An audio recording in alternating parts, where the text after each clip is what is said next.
আসসালামু আলাইকুম। আপনারা সবাই কেমন আছেন? আশা করি সকলেই খুবই ভালো আছেন। দোয়া করি সকলেই ভালো থাকবেন। তো আমি এখন চলে এসেছি আমাদের গ্রামের বাড়িতে।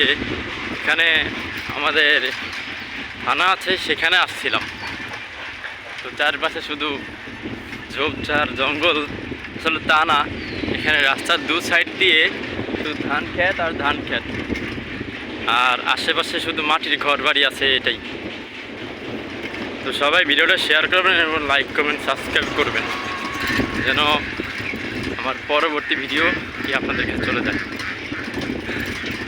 তো এটা হলো আমার ফার্স্ট ব্লগ।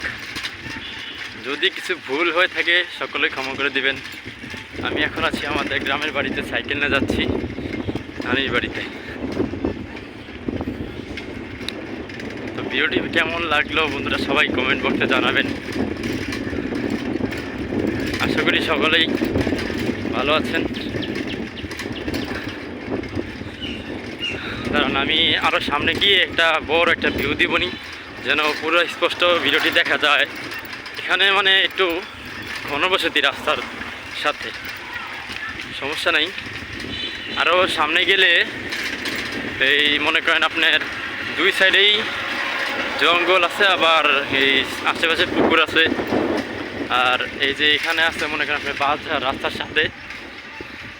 আর আমাদের এখানে মনে করেন বেশিরভাগই মাটির ঘর। আপনারা কখনো মাটির ঘর দেখেছেন কি না তা জানি না, তবে এবার দেখে নিন। সাইকেল চালাচ্ছি আর যাচ্ছি, অনেক কষ্ট হচ্ছে। ভিডিওটি অবশ্যই সবাই লাইক কমেন্ট এবং শেয়ার করে দিবেন, যেন ভিডিওটি পরবর্তী নেক্সট টাইম যেন আপনার সামনে আসে। আর বেশি বেশি শেয়ার করবেন।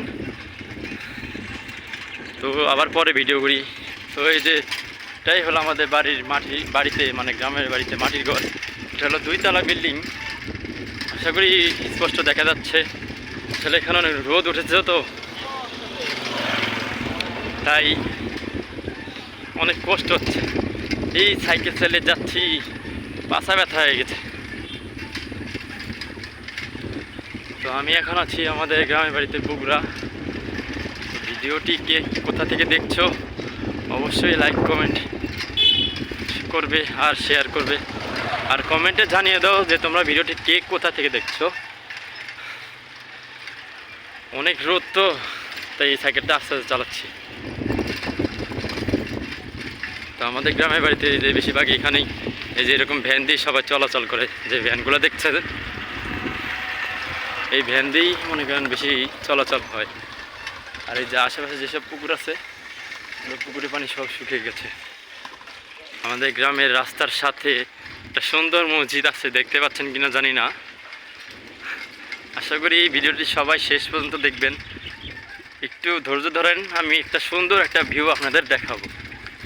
রাস্তার মাঝখানে অনেক সুন্দর একটা জায়গা আছে, সেখানে কিনে শুধু গাছ আর গাছ, আর হলো ঝোপঝাড়, আর হলো ধান ক্ষেত। তো যারা যারা মাটির ঘর দেখেন নাই 2 তলা 3 তলা, তারা দেখে নিন। এই যে এটা হলো মাটির ঘর। এখানে রাস্তার সাইডে অনেকে ইটের ঘরও করছে। যাদের অর্থ সম্পদ বেশি তারা আর কি করছে, যাদের কম তারা আগের মতোই আছে মাটির ঘর করে। এই যে এটাই হলো মাটির ঘর।